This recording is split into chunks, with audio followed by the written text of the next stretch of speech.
So I actually started journaling every morning for about 5 minutes over the past year for 365 days. And I want to talk about why I started journaling and then the effects that it's had on me, I would say long term, now that I've been doing it for a year. So why did I start journaling a year ago? So if you know my story, about a year ago, I was trying to sell my mobile home park. I had it under contract in January of 2023, so early last year. And around this time, so around April, May, June, was pretty much the most stressful time of my life. Honestly, I was probably very depressed at the time. And it was because I was just highly stressed from my mobile home park, which was losing money. I was renovating my 26 unit, my 20 unit, and I was commuting, 3 hours a day, working full time. So, I'm obviously working a lot. I'm very stressed. And I just said, you know what?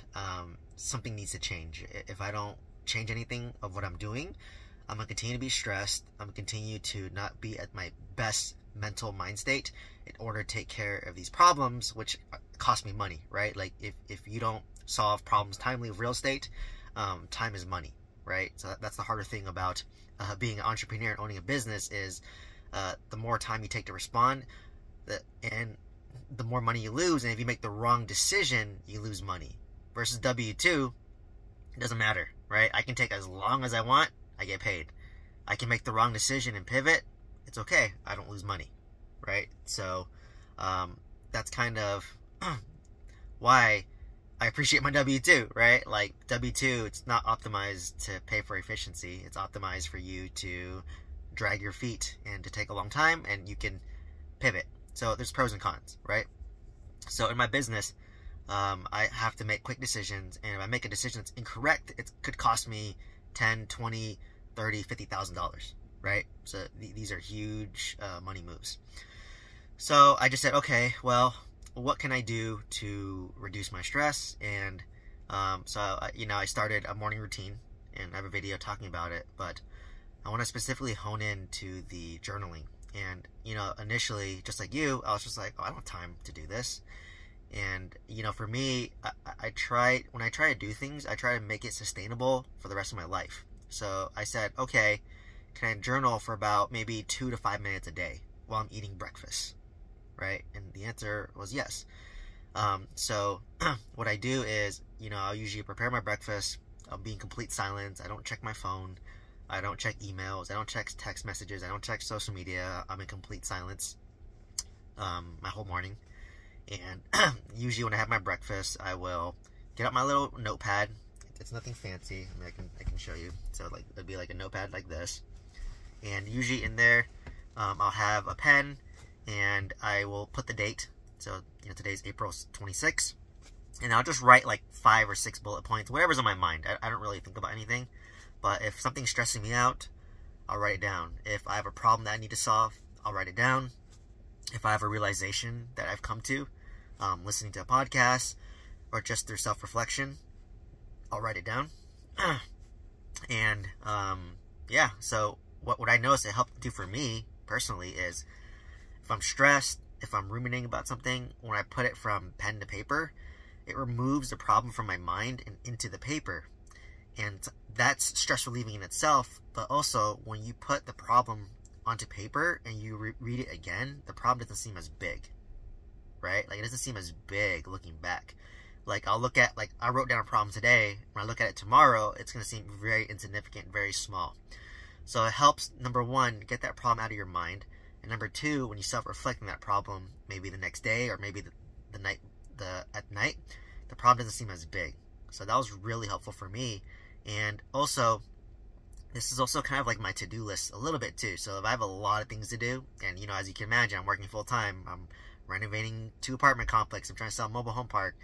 If I just remember something to do, I'll write it down there to serve as a reminder for me to do it, right? So I don't really think about it. I don't overcomplicate it. I just write down whatever. I call it word vomit. I just write down whatever. However I'm feeling. If I'm feeling stressed, I'll write it down. What's making me stressed? If I had a realization, I'll write it down. If I have something to do, I'll write it down. Don't overcomplicate it, right? And sometimes if my life's not stressful, I don't have much to say. Like I might have like 1 or 2 bullet points. But just having that consistency, right? It has been very key for me. It's helped reduce my stress, helped reduce my anxiety. It helped keep me more organized with my to-do list. It helped put down my problems and stressors onto paper to help reduce my problems, reduce my stressors.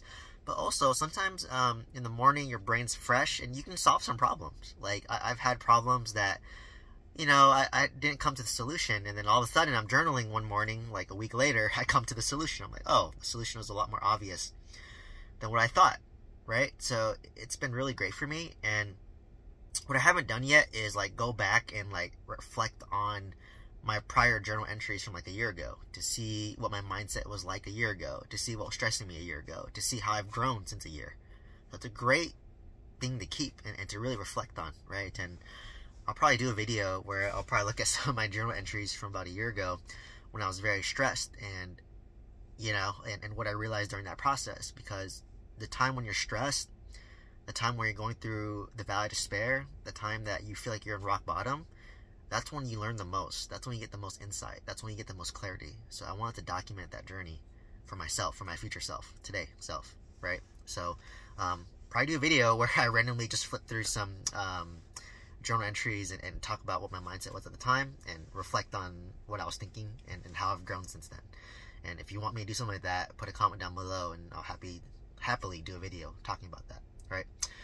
So, and I will say, sometimes if I'm really, really stressed, like let's say I came back from a hard day of work, or it's just a really shitty day, or I'm like stressing and I'm ruminating on stuff, I'll journal twice. I'll journal in the morning, I'll journal before I sleep, because we all had that experience, and I had it tonight, right? So I didn't journal last night, but I was just stressed from work, stressed from things going on, because, I'm moving into my new house.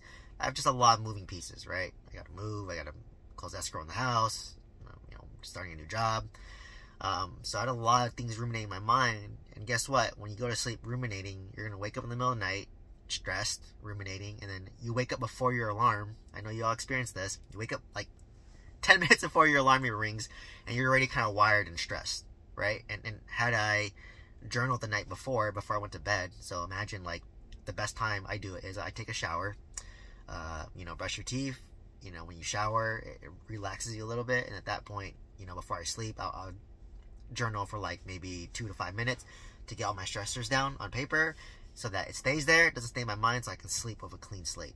So that's what's really helpful. See, I didn't do it last night, right? So I'm not perfect myself, but when I was consistently stressed, I would do it every night, so I don't ruminate on it. I put the problem on paper, minimize it, put a to-do list down. If you have like a bunch of things you need to do the next day, just write it down in the journal, go to sleep, and it helps you have better sleep and you're less stressed. So it's a two-pronged approach, right? I'll journal in the morning and I'll journal at night if I'm stressed from that day, right? Like for me, I didn't sleep as well last night because I didn't journal. But had I journaled, maybe I would be less stressed and maybe I would have slept better. So, and obviously when you sleep, it helps recharge your mind, helps recharge your body, helps recharge your spirit, and you're ready to conquer the next problems for the next day, right? Because when you own a business, you have problems every day, right? On top of your W-2, right? So, so for me, I'd say journaling has been very life-changing. It helped me get through a hard time. It helped give me clarity during a hard time. It helped me stay organized. It helped me minimize problems. It helped me improve my sleep, especially if I'm ruminating on an issue, a problem, a conflict. It helped me problem solve, and I think ultimately helped me become more successful, helped me build wealth, and makes me more even keel and like more present. So I'd say all those benefits, at least in my mind, it's worth it to do it. I'm gonna continue to journal every day, as best as I can. Try to find a routine, and I think it's gonna help me elevate to the next level, right? Like, remember in the beginning I said that if something isn't working or it's not improving, you have to change things slowly about yourself, about your routine to be better, right? And something that I'm trying to get back into is now exercising more consistently. Like I've lost that. I journal consistently now, so now I'm trying to be more consistent in exercising. So just don't overcomplicate it. It doesn't have to be a 30-minute session. It could be 1 minute, 2 minutes, 3 minutes, 5 minutes, whatever you got. Just jot it down. Make sure you're in silence, and ideally in the start of the day when your brain's fresh, or towards the end of the day after you shower. That's been the most effective for me. Hopefully you found value from this. Hopefully you pick up the habit of journaling, especially if you're going through a hard time. Hopefully this benefits you, and if you do journal, I want to know what your experience is journaling. Please share this video with somebody who could benefit from journaling. And if you're interested in diving into some stress and buying real estate, check out my mentorship program down below. Otherwise, please like, comment, subscribe if you like to learn about real estate or mindset or growth. And I hope to see you in the next one. Thank you so much.